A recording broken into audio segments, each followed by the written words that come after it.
Here he is, James Edwards III with us here from The Athletic. You can read him over at theathletic.com as you can many good friends of Dome Theory here. Welcome to another episode of Dome Theory. James, great to meet you. Great to have you here. We're going to do some film right off the bat. You ready? Yeah. No, I appreciate you having me on, man. Thanks. Nice to meet you as well. All right, we had Friday game, Sunday game between the Celtics, between the Pistons, and two phenomenal endings. Honestly, in this season of blowouts and just everybody being 500 across the league, it feels like these have been two of the better games we've watched all year with the pace. Got messy in both those games with the turnovers, Yeah. everything like that. But we had two phenomenal endings here. So we're going to get into this film a little bit. Going to pop you up on the screen here. Hope this hmm technology works. And this was from Friday, where the Celtics ended 0 for 9 from the field. And it feels like the Pistons were kind of going overload in the box. We're seeing a lot of teams do this year, where teams are Yeah. just kind of packing the paint. Have you seen this a lot from the Pistons? Is this something they've been running all year with this like overload in the paint on? I believe it was Tatum here on this first play. Yeah. I think they have done it a lot, especially on against guys of Tatum's ilk. I'm trying to remember this play. This was the first one here. Now, this one actually wasn't the overload. This is kind of like a flare Yeah. screen for Tatum here. Right. I believe the second one here for Brown, which could have been the game tire, I believe here at 96-93, I was think I remember this one. where they overload the box here. Yeah. I Started think at the beginning. they have done that against guys. Oh, this was the his chance to win it. Yeah. Um, they have done that against guys like those. They were very aggressive in guarding Trey Young a few nights ago. Same with Steph, obviously. The perimeter defense has been bad at times, has been good at times. Casey's still figuring out defensively his best lineups. It's starting to show a little bit more. I think the Boston game helped, even though I wouldn't say last night was the most defensive game Yeah. of the season. But yeah, no, that's some stuff that they definitely have done so far this year. Then we get in the Sunday night. A little more of the same here. Overload on that Tatum side. And Yep. Brown ends up wide open on this one again. If it felt like similar plays to me, more the flare stuff on the Friday that gets Brown and It, Tatum open at the end of the game. But this one, I mean, you can see Brown why he's scoring close to 30 points a game, shooting mhm. close to 60%. Just the amount of pressure that Tatum gets on the perimeter, on his drives, on the pick and roll, all that kind of stuff. And teams are making him show that he's a playmaker, and I think he did that well in the two games against Detroit. I think he moved the ball well. I think um, in terms of attacking, there were times where he's maybe a little too meticulous and try to be a little too methodical and to get his own shot. But I think in terms of creating for others, I thought he made a lot of right decisions in both games. Now, Detroit, they go back and tie the game here with about 3 seconds left. And Celtics have played 7 games. Feels like they've had about 4 opportunities for Jason Tatum to get a game winner through 7 of those. And he's actually cashed in on 2 now with this one here on Blake Griffin. Ends up D'ing him up one-on-one here and just gets torched off the three-point line. And Blake hasn't looked great to start this year athletically. I mean, definitely a step back, playing more of a perimeter game, more ground bound than we ever could have imagined. What are you seeing from him early this year? I mean, pretty much what you just described.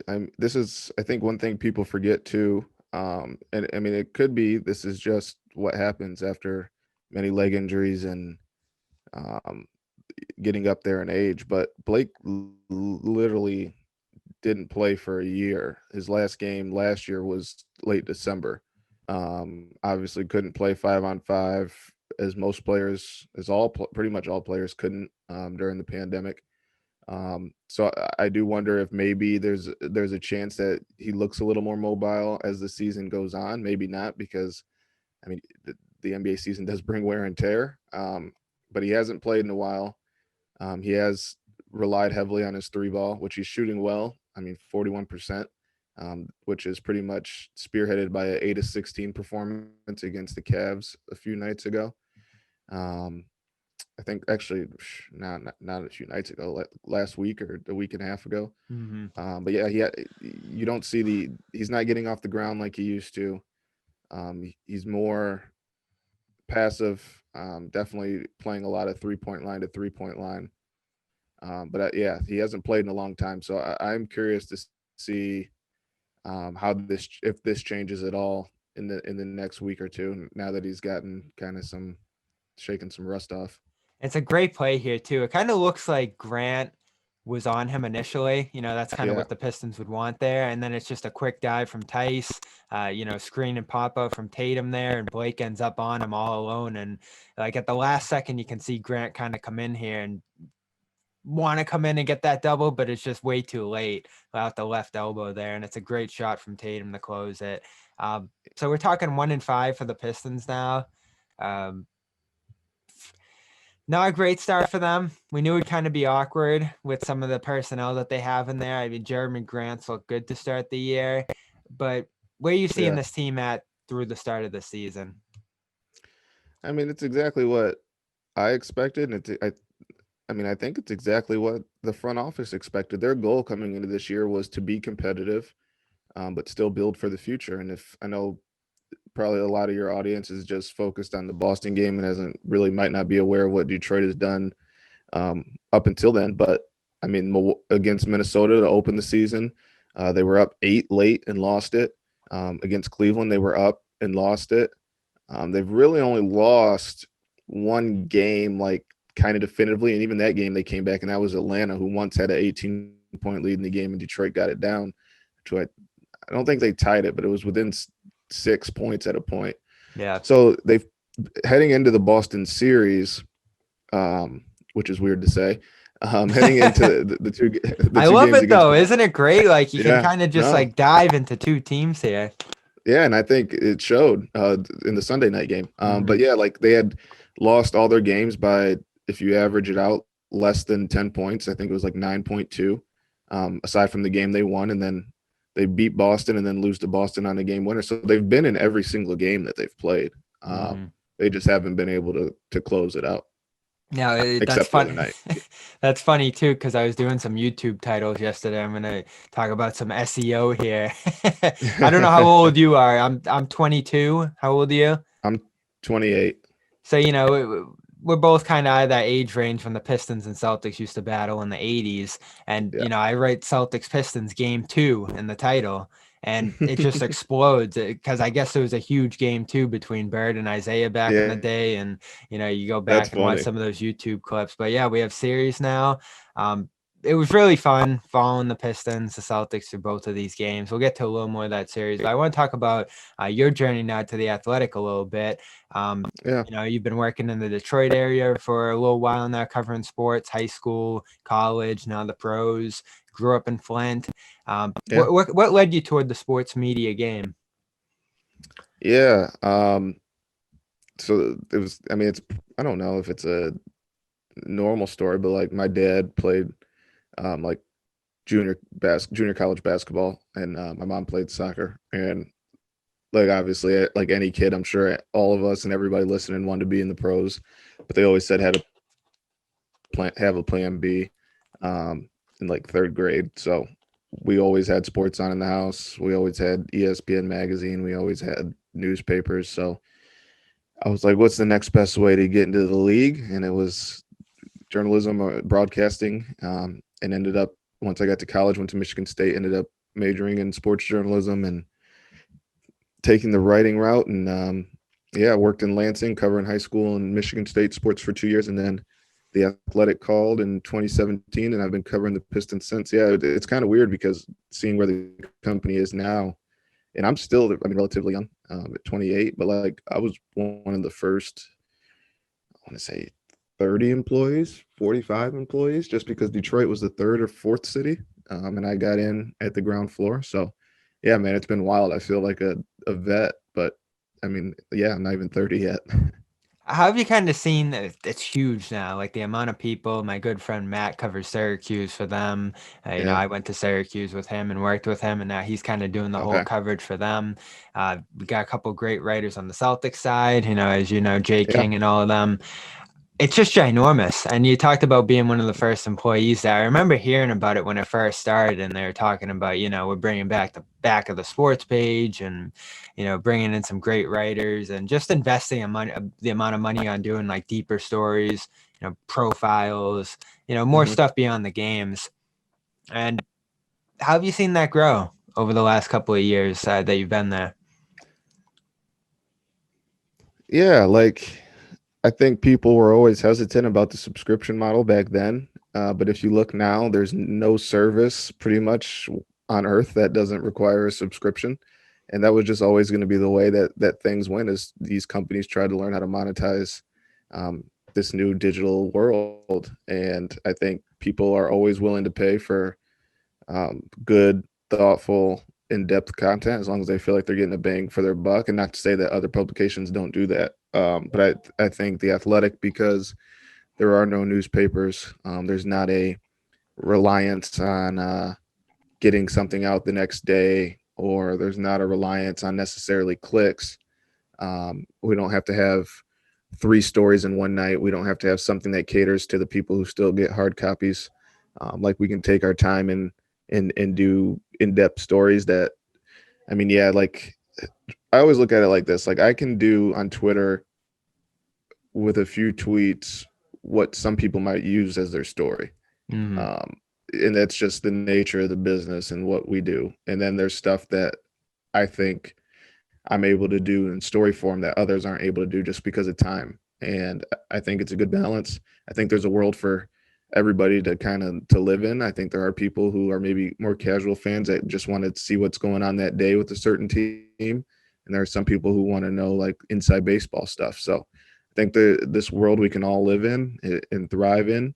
But there's definitely different avenues. And I'm not surprised that the Athletic has had the success it has because I mean, like you said, like there's so many great writers doing great stuff, and people are learning more about their teams and the players they follow than I think ever before. And I think the Athletic is has played a big part in that.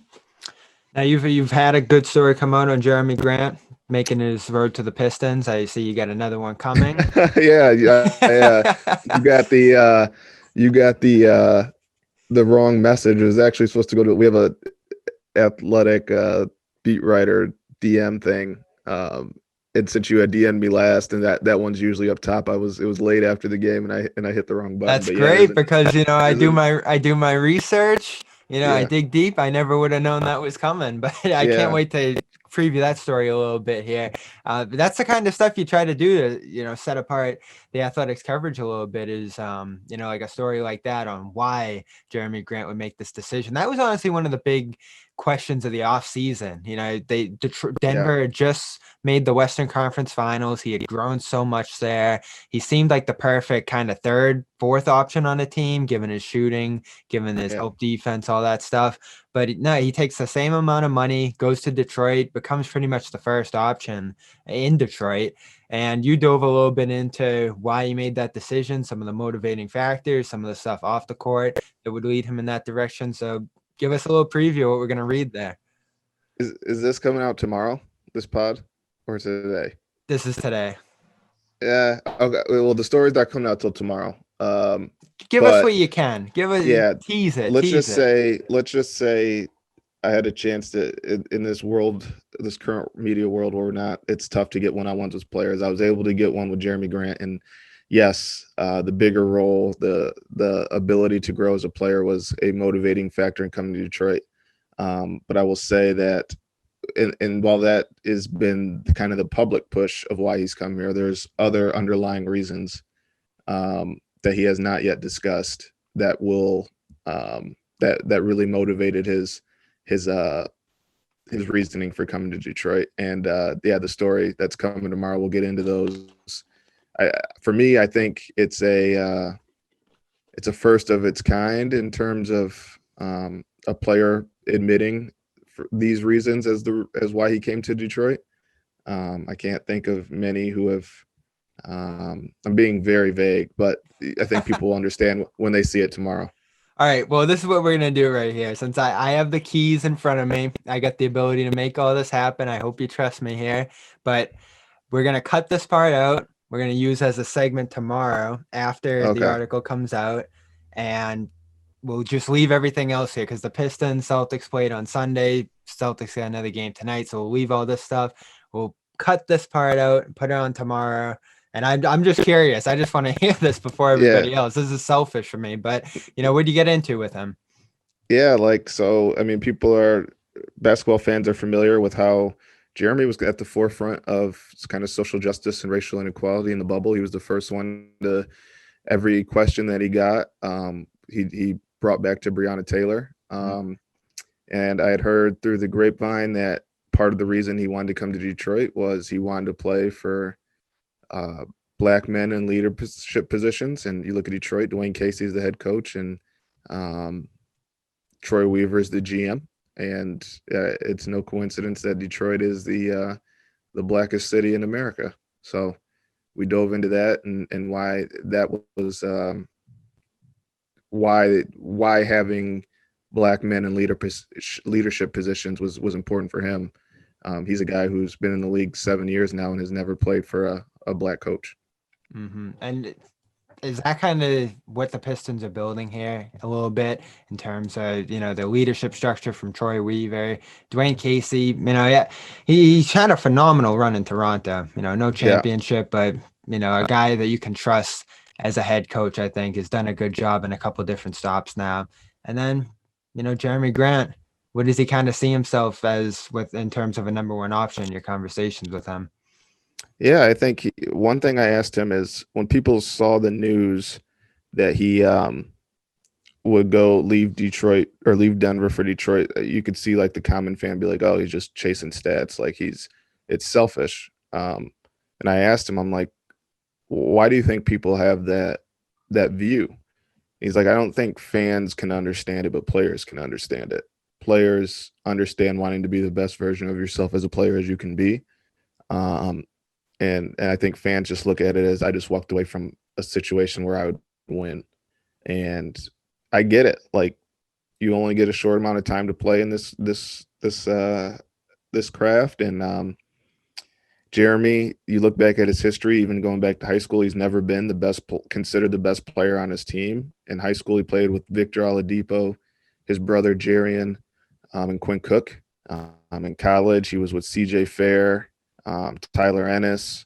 And then, I mean, in the NBA, we all know he's never been considered the best player on his team. So I get it. Like you only get to play this game for so long. You want to find out what you're made of. You want to find out what you can do. And if you can go and help build a organization back from the ground up and still do it in a way that fulfills some of your other objectives as a human and as a man, totally understand it. And I think the story that's going to come out will make a little bit more sense for those who question Jeremy's decision, because it's the other part of his decision aside from basketball can't be written into a contract or quantified with minutes logged and shots taken. I love that, and I appreciate you giving us the teaser there. I want to stay on Grant because this isn't a Syracuse podcast, but we're Syracuse adjacent. We started the show in Syracuse. We talk a lot about Syracuse because it's just one of the things I love. It's amazing to see what he's become from those days that you mentioned at Q's, because if you look back at him as a player at Syracuse, probably the third option on that team as well, kind of a slasher, diver, and didn't have the shot that he does now, the dribble that he has now, the passing ability, all these things he's added. Even as a defender, he's completely transformed. As a body, like, his body's transformed as well. Like you wouldn't even recognize him looking at him today and comparing that to where he was at Syracuse. And if you were ranking the Syracuse players since Carmelo Anthony in 2003 that have come out to the NBA, I mean, he's number one by far at this point in terms of what he's done. Yep. About 17 shots a game coming into this Detroit-Boston series, shooting 47% coming into the series on that volume was pretty impressive to me. Had a pretty good series, rougher second half. The first halves were really good in both those games. But what are you seeing from him? that one possession where you missed 4 threes doesn't help. Was that Friday? I think they got like 4 offensive rebounds or 3, and he like missed Yeah, all and he 3. started that. I think he was 4 or 4 from three to start that first Yeah, game. He was just on fire, and then and that's kind of what you have there. You got Derrick Rose as a second ball handler, but there's a lot riding on Grant right now. The way Griffin looks. yeah. So, what are you seeing so far from him as that But yeah, to first your option question, what taking have on I the seen? load? Yeah. I think one thing I didn't necessarily anticipate coming was for him to create his own shot. I just didn't think he had the handle to do it. Um, but what I've noticed is he is so long, like 1-2 dribbles. He he can kind of slime his way through guys. He can step around them, like, and then his arms are so long. He's at the basket immediately. Like his length kind of nullifies his lack of tight handle. And he's a better ball handler than I anticipated, but he's not a. I mean, of course, he's not a Kyrie Irving, he's not a Jason Tatum or even a Jaylen Brown handling the rock, but he's so long that he can get past guys. He can jump. Like he's just perfectly built to get his shot off without having the type of necessarily refined skill that others have. And I think that's been, if you ask Pistons fans, what's really surprised them is his ability to get to the hole in 1 or 2 dribbles from the 3-point line. I think he's finished pretty well. I think a lot of times he's gotten fouled and hasn't really been called, and that maybe comes with more. If you ask Detroit fans, they don't get calls anyway. Maybe an But all-star appearance will I do think that. that's Who going to knows? come Yeah. with for Jeremy. Yeah. You don't know how things are called, but yeah, I think that's been the most impressive thing for me, his ability to get to the hole, using not over dribbling. I do think he needs to kick out some. I think his efficiency would be even better if he just a little more kicked it to the corner a little more instead of forcing up a tough shot. But I mean, he's made a good amount of them, so he's getting there. Defensively, he's been doing what he does. But yeah, I think his ability to get to the hole is probably what surprised most people. So, you grew up in Detroit, probably a Pistons fan growing up. You got a pretty historic franchise there, great players, Wallace, a team that kind of reflects the city to some degree when you look back on some of the championship teams that they've had there. Uh, I think one of the interesting things, and I think I heard Bill Simmons talk about this on his podcast yesterday with, talking about the Bills and Stephon Diggs coming in and him having this great season, but, Buffalo, the city, not getting to interact with him in the stadium, even with the great year he's had. So you don't have that direct fan player connection in the stadium. And I see you at these games, empty crowds, of course, in Detroit, probably for most of the season, as Yeah. Jerami Grant makes his Detroit debut. And you talk a lot about, the connection between him and the city that he's trying to form here. How do you think Detroit fans are going to ultimately connect with him? And how do you think he's going to kind of interact with the city, the fan base, what the Pistons are and what they're building? It's a good question. I actually so I grew up in a Pistons family. I'm from Flint, which is just an hour and a half. People know Miles Bridges, Flintstones, Monty Morris, JaVale McGee, all from Flint. But I actually grew up a Clippers fan. That was, for some reason, I gravitated towards Sean Livingston and Chris Kaman, who That's went a to weird Central. one.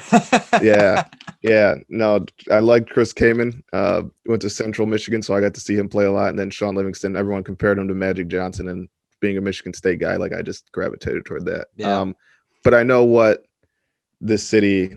I mean, I know what the city likes to see. I know what the city appreciates in its basketball teams, and I think the message is clear. I think there are some fans who think that this team's trying to chase the 8th seed again. I don't think those are necessarily the most in tune fans. I would say, like, it's your casual fan, and that's the fan that's probably most likely to go buy a ticket.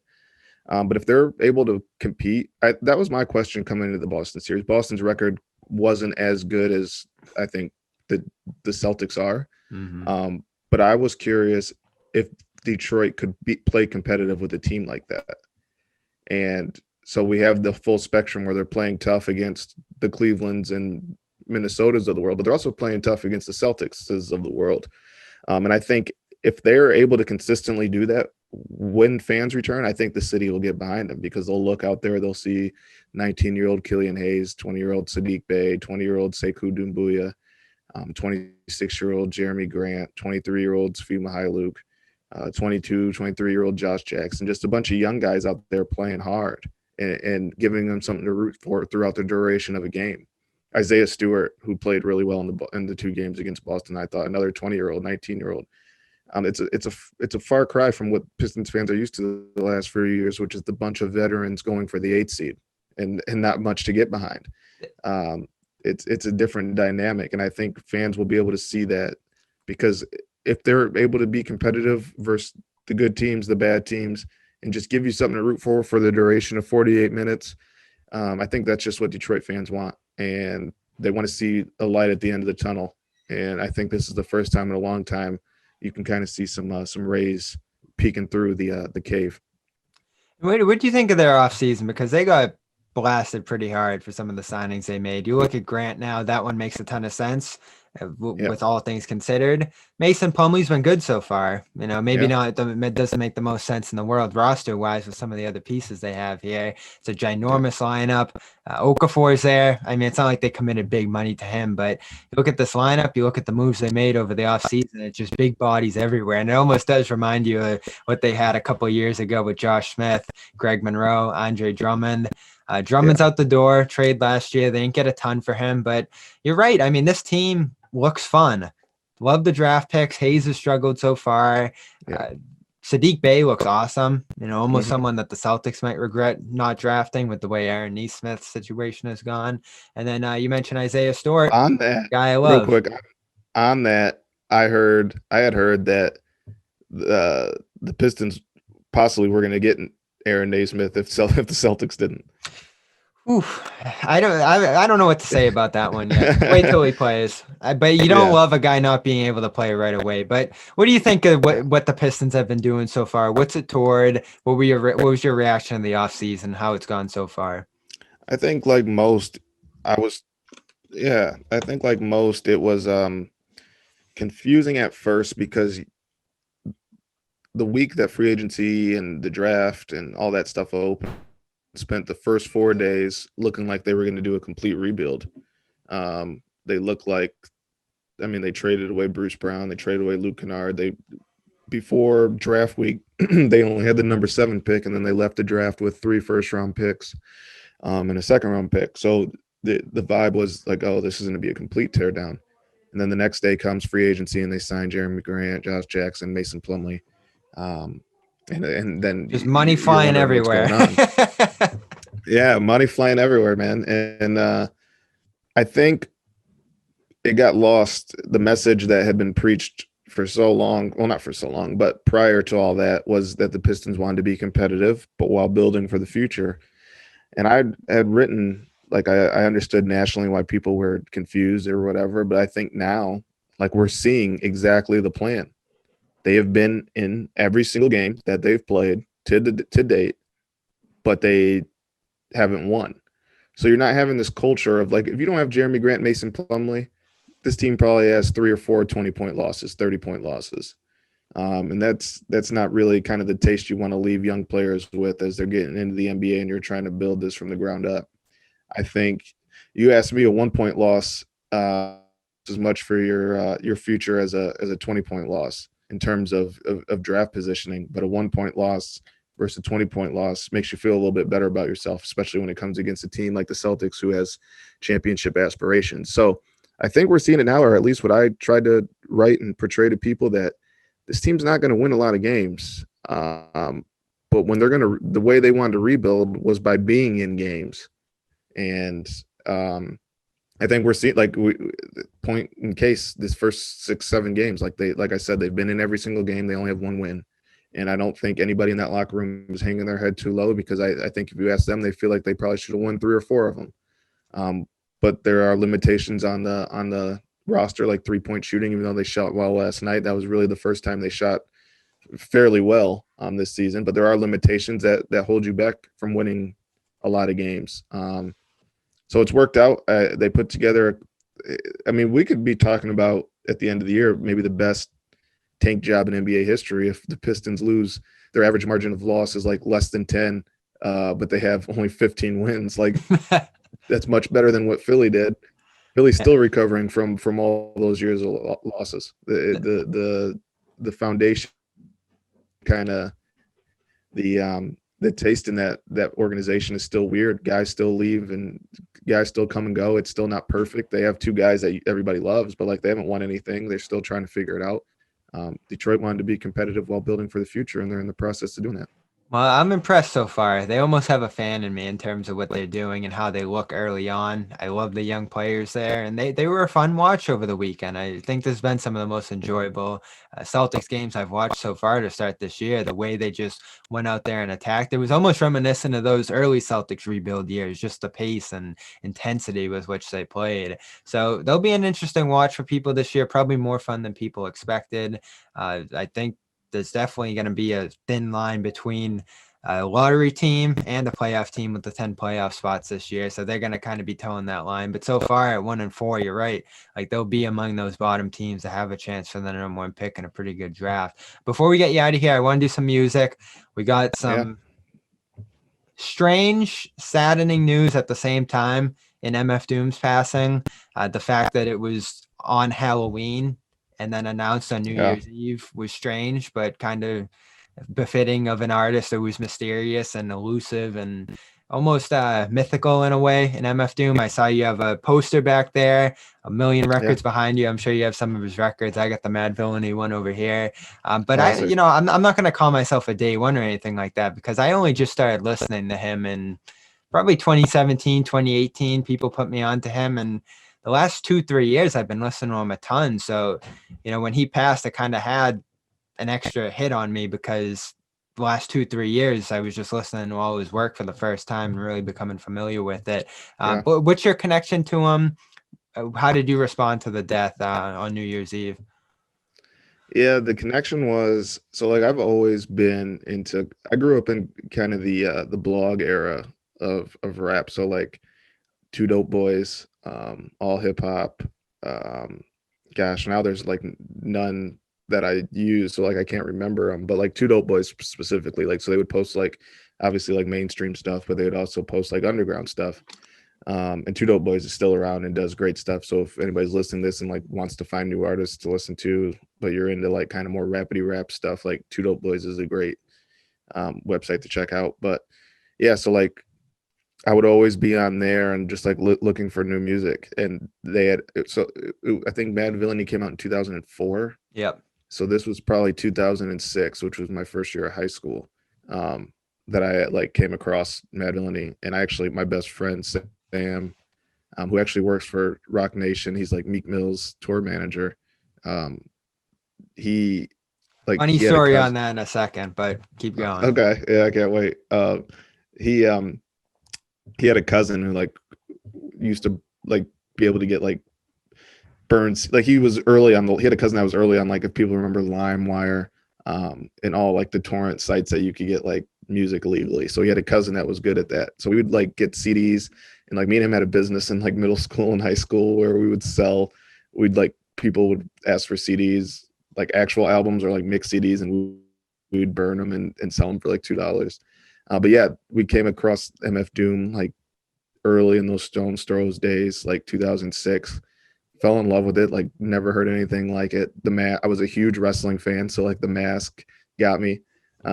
And then just the way he rhymed and like the beats were like ridiculous. And like we were both big Jay Dilla fans, so it was like part of that ilk too. So yeah, ever since then you go back and listen to stuff before, and then I just followed ever since. So I was pretty early on it, but that was just kind of a product of being very into music at like 13 and 14 and knowing where to go to find like very obscure hip hop like that. But yeah, also on his death, yeah, it was a sad story. Like, so my girlfriend had got me a Christmas gift that had just arrived. It was late, obviously. I'm sure a lot of people got late gifts. And I had just like put it on, tried it on. I was wearing it and like all super excited. And then like I got a text that he passed, and I was just like, didn't really like talk for New the rest of Year's the day. It was Eve. I just mean, I know it was a weird yeah, New Year's Eve and like no one was really doing anything, but you're trying to do something fun or just kind of relax at least that night. And that really bummed you out. Like, yeah, same. yeah, like, and again, it was so fitting of this mysterious, elusive persona that he had over the years to pass away on Halloween and have no one know about for 2 months. I mean, in this age, especially where like anybody could have leaked that out around him.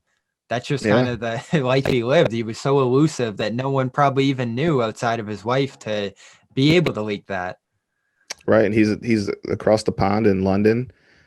So the his collaborators stateside probably just were probably used to not getting in touch with him. Hmm. Because like you said, the elusiveness. Yeah, man, it's sad because to me he's the most creative artist ever in hip hop. Like aside from the mask and the mystique, but like the way he rhymed. I mean, like food is like ridiculous. It's literally everything on the surface sounds like food references, but it's like deeper than that if you like listen or like have the lyrics in front of you. Like it's just the skits he would have leading into songs, the samples, the beats, like no, it was just so raw. Nobody did anything like that. Nobody sounded like him. Everybody that knew about him appreciated him and saw him as one of the best. It's sad because there's like you want your favorite artist to always make music, and now he's not like there's no. I mean, I'm sure there's probably might be stuff that comes out that he recorded. I'd imagine he's sitting on a lot of unreleased music, but it's like you always envision your favorite artist to make music forever. So like it's that was tough. Like you're gonna have to live with what you got and make the most of it. Fairly young too at 49. Like, Yeah, lived a life, but way, way younger than you would want one of your favorite people to pass away there. And he had a tough life. His son passed away in the last few years. yeah, Obviously his brother passed away very early in his career and, went through a ton of challenges in his life and obviously had a health battle at the end, of course, too. Knowing we don't know why he died, but I look at him and you talk about some of the things that made him so great. The technical aspect, and for people who love rap, like the technical aspect is always going to be something that if you bring it on that end, there's going to be awesome respect. And he right. clearly was the best rhymer ever. Like it's not Yeah, even close. I was looking through some of his best lyrics ever, and he threw in like a volcano in Iceland as part of like a rhyme scheme. yeah. And like It he would was just make these diversions. And I think what was so interesting too, you talk about like some of the content of food. And what stuck out to me about that one too is how like on the surface, it would always be the persona, the villain, yeah, almost narrating like his own adventures of this villain, whether it was him or a character that he was playing. But then you would hmm have these short diversions like Deep Fried Friends into some more personal stuff. yep, Or whether he was rapping about his short time in jail or just like these little moments where he'd reveal a little bit about, Daniel Dumeal rather than MF yeah, Doom, but it would yep, just be a flash and then he'd be right back to the villain. Like he yeah. only would let you into a hint of who he was, but enough to like keep you interested and keep you like intrigued by that. I agree. No, that's a great point. That's the way he tucked things into his rhymes. Aside from like what you said, like he would throw personal tidbits in there, but like even the humor, like he's one of the funniest. Um, his lingo, like some of the words he would use.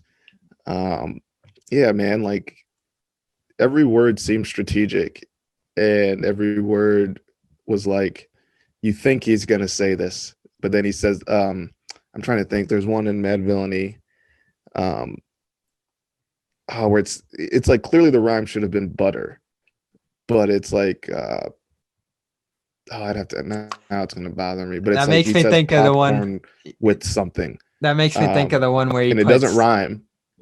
where he puts booze in for where you would expect bitches.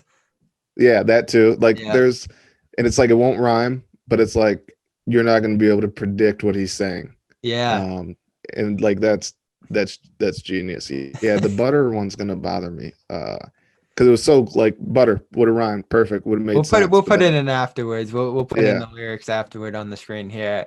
What was your favorite song by him if you had to pick one? Oh man. Um. Uh, I mean, I love Doomsday on Operation Doomsday. That's a great one. That I, was probably I top love three for me. accordion. I love Rhinestone Cowboy. I love Strange Ways. Um, absolutely off Born Like This. Next Level, King Ghidra, and he doesn't even rap on there. I don't think it's just a ridiculous beat. Other people rap on it.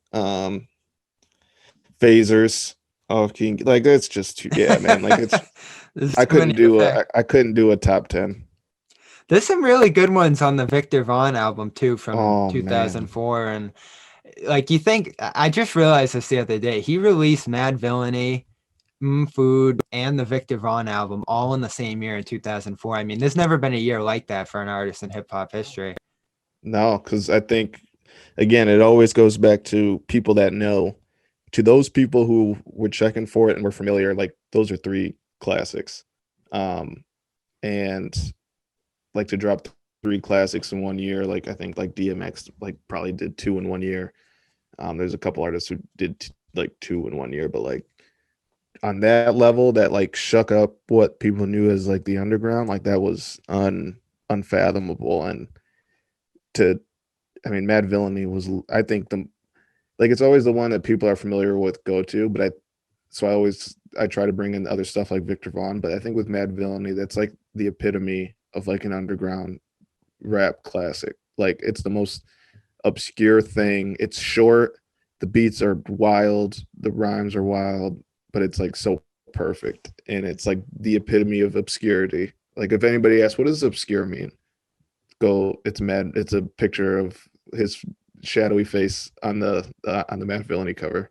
And you'll never have an artist like him again. It's just impossible the way the industry works now, the way social media has taken over a lot of, the driving force of music. Like you can't be that obscure and make it now, especially with all the artists that you're competing with for attention. And like there'll never be another MF Doom. There just can't be. No, no, there can't be because when you do it, everybody knows who you're copying off. Like he was the first. He did it so well that there can't be another. I will say, and I love, we're going to wrap this up here, but I love that you kind of bring that perspective of someone who growing up on that.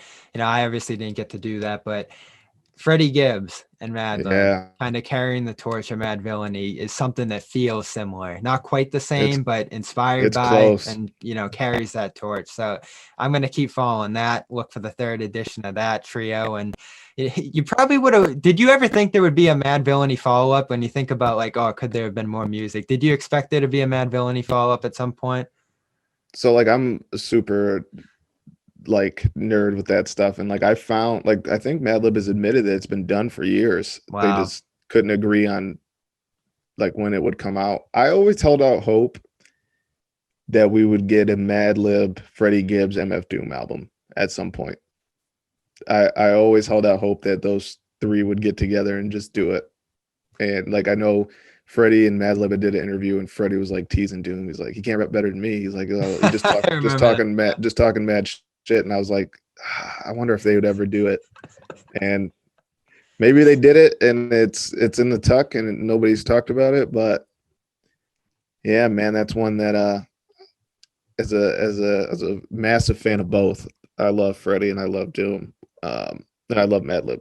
But I always held out hope that we would get that one a mush of a Freddie and Doom on Madlib beats would be that would change things. And Yeah, I'm checking now. Everyone had done a tribute for MF Doom at this point who had some sort of connection to him, but still, I haven't seen anything from Madlib. And he's another guy who's kind of elusive. He'll do it in some way when the time is right and in his own, personal way, tribute yeah, Doom. But he is James Edwards III. You can follow all his Pistons action at theathletic.com. Go get a subscription. There's probably some sort of promo page people can go through for you. Do you have anything like that to yeah. throw out there? if you click on the story and you're not a subscriber, there will be something on the story that will I'm sure there'll be some promo when you click on the story that will allow you to get a little bit of a discount. I don't know exactly what it is right now, but in most cases, if you don't have a subscription and you click on the story, there will be one right there for you with the option to subscribe. And All right. for people that aren't familiar, like if you subscribe to a James Edwards story or a Jay King story or a Jared Weiss story, like you get access to all of the athletic basketball, any sport, any team, any city. Like it's not just that team or that story or that city. It's everything the athletic offers, which is we cover pretty much every single team in North America. And if you're a Premier League soccer fan, that too. So yeah. All right. He is at JL Edwards, 3 I's, the third, JL Edwards, III. We'll have him on again to talk about Detroit rap sometimes. That's something we didn't have enough time for, but Yeah, I'd I love can't to. wait to hear what you have to say about all that. This is Dome Theory. We'll talk to you next week.